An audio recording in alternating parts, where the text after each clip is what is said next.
Je m'appelle Marie-Josée Larreau.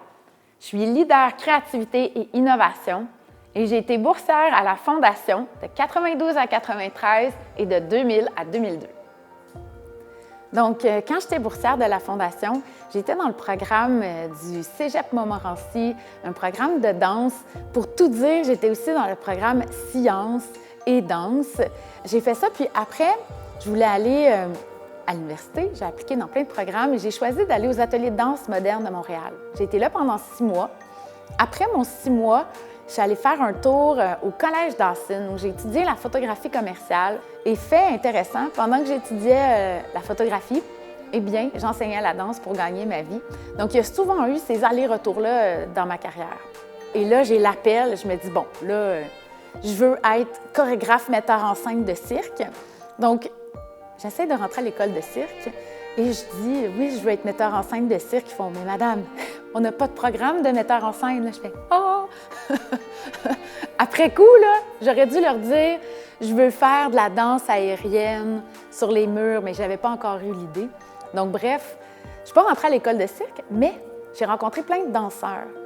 J'ai rencontré plein d'acrobates qui, après ça, dans mon parcours, ont fait une grande différence parce que c'est eux qui m'ont aidé à réaliser mon rêve. C'est grâce à eux que le cirque est apparu dans mes chorégraphies. Pendant mes années à l'université, bien, j'ai eu la chance donc d'explorer, d'expérimenter. À la fin de mon parcours, j'ai fait Les Moi et les autres. Donc ça a été ma première pièce où il y avait des hommes, des femmes, on parlait des relations humaines avec un petit côté acrobatique parce qu'il y avait les gens du milieu appellent ça des non-danseurs. Mais dans le fond, c'est des gens qui n'ont pas fait de parcours professionnel en danse, mais qui peuvent être acrobates. Dans ce cas-là, j'avais un qui était coiffeur, un qui faisait des arts martiaux. Puis ils sont venus ajouter vraiment toute une autre couleur dans mon travail puis dans mes pièces. C'est ça qui a créé une matière, je dirais, qui était très distinctive par rapport à mes collègues de l'époque en danse. Après ça, donc, j'ai fini l'université. Et là, je suis allée faire un parcours, je me lançais, là, je voulais être chorégraphe. Et puis, j'avais ma compagnie de danse, création à l'endroit. La première création que j'ai faite, Crise en tête, on était à Danse buissonnière, à Tangente. On a fait un très beau spectacle. C'était tellement rigolo. C'était un homme et une femme sur une table de cuisine qui essaient de connecter, mais qui n'arrivent jamais vraiment à se rencontrer. L'homme lit son journal, puis la femme essaie d'attirer son attention, puis ça marche plus ou moins jusqu'à la fin, fait cocasse, elle se tanne, puis elle prend le journal, puis elle s'en fait des faux seins, puis elle court autour de la table d'une manière complètement explosée. Et là, tout à coup, l'homme se réveille et est complètement attiré par elle. Donc, j'aimais ça jouer sur l'humour, mais en même temps avec des messages qui, pour moi, venaient chercher des choses que je voyais dans la société. Puis j'étais comme, voyons qu'on fait ça, là. Donc, pour moi, la danse a toujours été un moyen de communiquer, un moyen de dire quelque chose, un moyen d'exprimer ou de m'exprimer face à certaines choses que j'observais dans la vie de tous les jours, puis qui venaient me toucher, puis que j'avais envie de commenter par le mouvement, mais vraiment d'une manière où j'utilisais la voix dans plusieurs langues. J'utilisais aussi une matière comme acrobatique, si on peut dire ça. Donc, je suis rentrée à l'université, à l'UQAM, dans un programme de danse option création. J'ai été là pendant 3 ans et c'est là où j'ai à nouveau été boursière de la Fondation. Donc, quand est venu le temps de me lancer dans ma carrière professionnelle, j'ai appliqué au Cirque du Soleil pour devenir comme coach artistique et j'ai appliqué à la presse pour être photographe stagiaire. Et là, j'ai été prise aux 2 endroits. Donc là, ça a été un vrai beau moment de dilemme. OK, qu'est-ce que je veux mettre de l'avant? J'ai choisi d'aller travailler au Cirque du Soleil. J'ai été là pendant 10 ans par la suite. Puis pendant mes premières années, là, ça a été extraordinaire. Écoutez, c'est tellement un monde à part, travailler au cirque, qu'après ça, tu sais, j'avais travaillé dans des camps d'été quand j'étais jeune, je trouvais ça vraiment cool, mais travailler au Cirque du Soleil, il y avait quelque chose d'extraordinaire. Malgré tout, j'avais à un moment donné l'impression d'un peu comme atteindre le plafond de verre, puis que ça devenait très difficile pour moi de continuer de progresser dans l'organisation. J'ai donc choisi d'aller faire le Executive MBA de HEC McGill. C'est un programme bilingue qui est réservé normalement là, à des exécutifs de grandes compagnies, de grandes banques, de grandes entreprises. Je pense que j'étais un peu comme la minorité culturelle dans le cadre de mes études. Mais je peux vous dire que ça m'a vraiment... D'abord, ça a été un grand saut de l'ange parce que c'est des études qui coûtent très cher. J'ai pris un gros prêt à la banque pour être capable de me payer ça.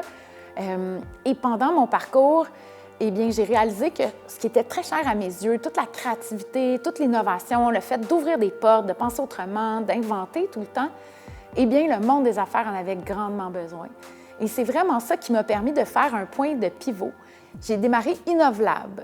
Donc, Innovlab, qui a été ma compagnie depuis 2016, où là, vraiment, mon intention, c'était d'amener la créativité dans les entreprises. Et comme je me rendais compte que quand on demande à un employé d'être créatif, d'avoir des idées, de penser autrement, si les gens sont trop stressés, bien, oubliez ça. Il se passe rien. Donc, comme je suis prof de yoga et coach, bien là, j'ai démarré un Zen Lab que j'appelais à l'intérieur de ma compagnie. Et là, je donnais des cours de gestion de stress, de pleine conscience au travail, vraiment pour amener les gens là, à se détendre pour ensuite pouvoir avoir des idées puis être plus créatifs. OK, viens, je vais te montrer quelque chose.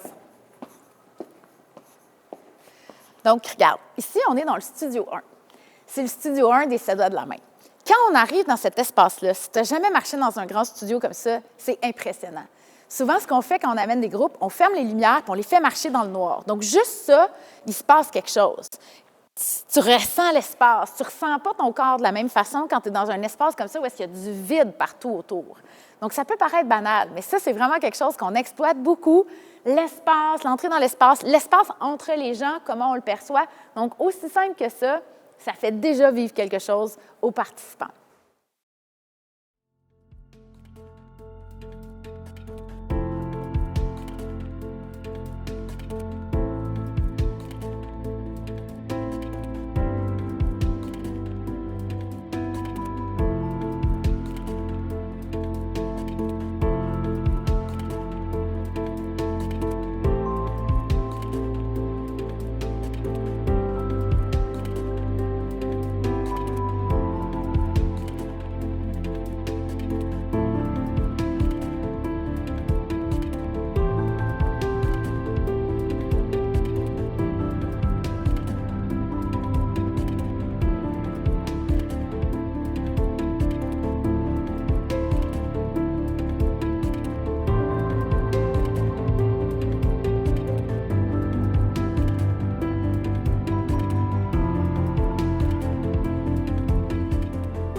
Donc, tu sais, c'est sûr qu'on est tous uniques, hein? Donc, on a tous un parcours qui est unique. Le mien est particulièrement atypique, mais j'ai toujours suivi mes passions. Je pense que c'est ça, le fil conducteur.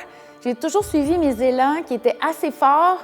J'ai fait plusieurs choses qui pouvaient paraître comme un peu dissociées. Puis c'est assez fascinant comment où je suis aujourd'hui. Je peux vraiment refaire le chemin puis le fil de chacun de ces choix-là m'ont amené à être qui je suis aujourd'hui puis à pouvoir faire le métier que je fais comme facilitatrice, comme conférencière. Et c'est vraiment tout ça qui a pu tisser, en fait, chacun de ces choix-là, ce que je fais aujourd'hui.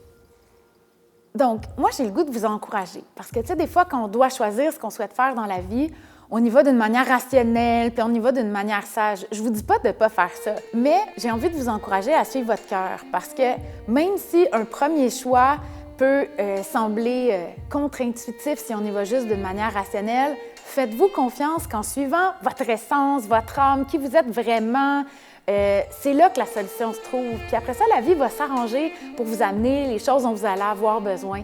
Donc, je vous encourage, profitez et appliquez à la Fondation, allez chercher du soutien de la part de la Fondation. Ça va vous donner un petit coup de pouce, ça va vous encourager, ça va vous aider. Et puis, il y a tellement de nouvelles possibilités maintenant avec les nouveaux médias, tout le côté numérique. Je vous encourage vraiment à aller de l'avant avec votre passion. Suivez votre cœur et puis vous ne serez pas déçus.